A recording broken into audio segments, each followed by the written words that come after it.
L'Éternel Dieu, Père céleste, me voici devant ton trône pour t'adorer, pour chanter ta louange pour la création, pour tes bienfaits et pour la vie que tu m'as donnée. Oui, tu es digne d'honneur et de magnificence. Je te demande pardon pour mes fautes et celles des autres. Blanchis-nous de nos iniquités, Père, et délivre-nous de tous nos ennemis et de tous nos adversaires. Mon nom c'est Boniface Pardon, votre serviteur. Je vous salue dans le précieux nom de notre Sauveur et Seigneur Jésus-Christ, le roi des rois. Croyez en lui et gardez ses commandements pour avoir la vie. Il est le ressuscité des morts. De ce fait, je vous dis merci et bienvenue sur le web, chers internautes, à l'écoute et à la visualisation de cette nouvelle édition. Soyez bénis.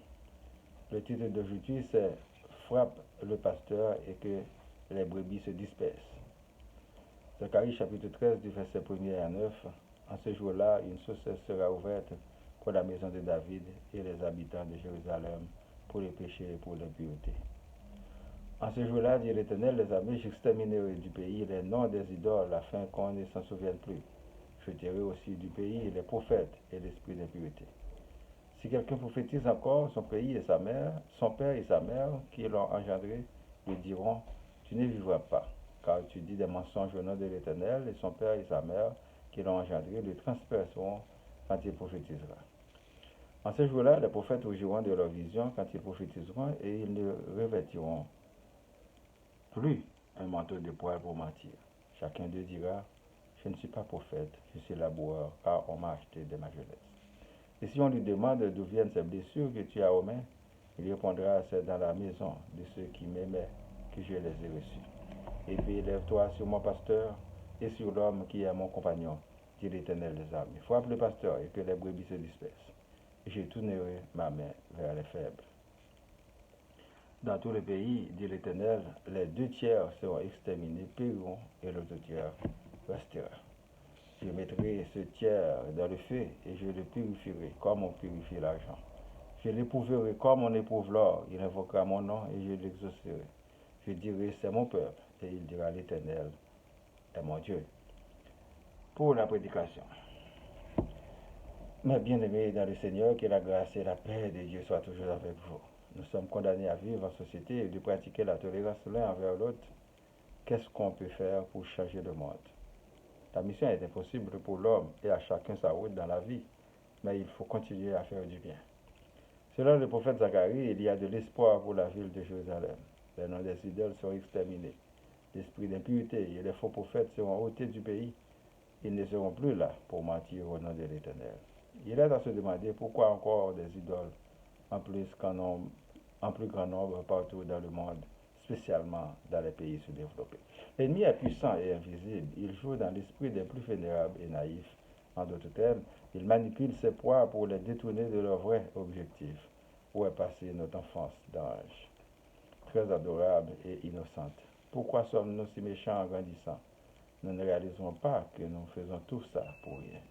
Notre passage sur la terre est pour une courte durée. Il faut qu'on parte pour l'autre monde, sans préavis. Faisons le bon choix. Les faux pasteurs seront frappés et les brebis seront dispersées. L'Éternel Dieu sera du côté des plus faibles. Une fois que les 2 tiers détruisent, l'autre tiers sera donc purifié par le feu. Il invoquera mon nom et je l'exaucerai. Je dirai, c'est mon peuple, et il dira, l'Éternel est mon Dieu.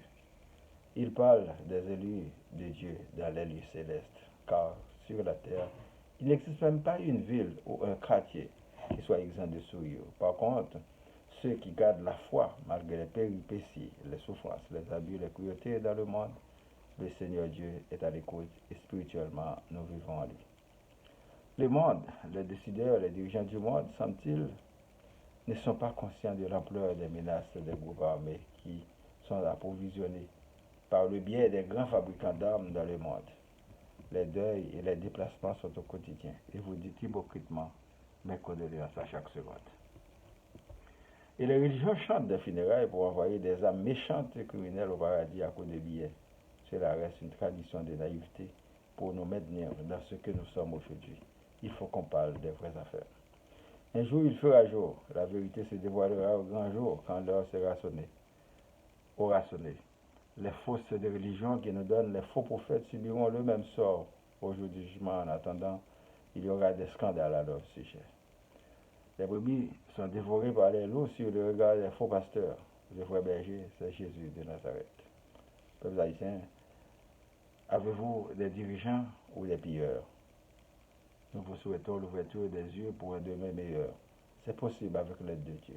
C'est lui qui peut nous donner les grandes lignes directives pour réussir. Le peuple haïtien est un peuple majoritairement idolâtre, plus que tout, malgré leur allégeance à toutes sortes de religions. Nous sommes habités par des esprits mauvais pour détruire, qu'il s'agisse des êtres humains, de semblables et des biens qu'ils possèdent. Dans ce pays, la personne que vous voulez aider est prête à vous détruire parce que son esprit est mauvais. Pour que les religions puissent acquérir la confiance du peuple, ils inventent des choses propres à leur culture. Ils prétendent faire des miracles pour les autres, sauf pour eux-mêmes. L'homme ne vit pas de miracles, mais du fruit de son travail, mes frères et sœurs en Christ. Nous avons vu et entendu des personnes tuées, disparues, déplacées par-ci et par-là.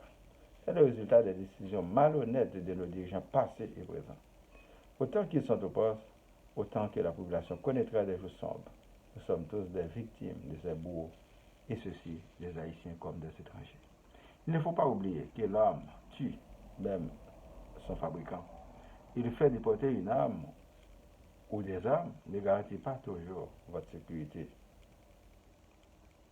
Si vous n'êtes pas capable de doter ces nuls qui sont au pouvoir, si vous n'êtes pas capable de doter ces nuls qui sont au pouvoir, préparez-vous à les couronner comme roi d'Haïti le 7 février 2023, 24, pour les compenser et arrêter de se plaindre. Nous vous disons honnêtement qu'ils ont peur plus que la population, car le chien dressé n'y connaît même pas son maître. Il faut qu'il soit euthanasié. Que celui qui écoute fasse attention.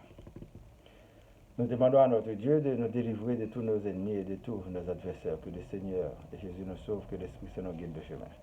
Prions pour moi, ma famille, vos familles, les membres du groupe Spiritualité, les amis, les personnes malades, à la maison comme à l'hôpital, les personnes endeuillées, les démunis, les prisonniers, les chômeurs, les leaders, les villes de Laval, Montréal, Québec, Canada et le monde entier. Que la paix soit sur le monde. Récitons notre Père qui es aux cieux, que ton nom soit sanctifié, que ton règne vienne, que ta volonté soit faite sur la terre comme au ciel. Donne-nous aujourd'hui notre pain de ce jour, pardonne nos offenses comme nous pardonnons aussi à ceux qui nous ont offensés. Et ne nous laisse pas entrer en tentation, mais délivre-nous du mal, car c'est à toi qu'appartient la puissance et la gloire, au siècle des siècles. Amen. Je vous souhaite de passer une bonne journée et une bonne semaine. Lisez et méditez toujours sur la parole de Dieu. C'est votre serviteur, Boniface Parada. Merci et à la prochaine. Au revoir.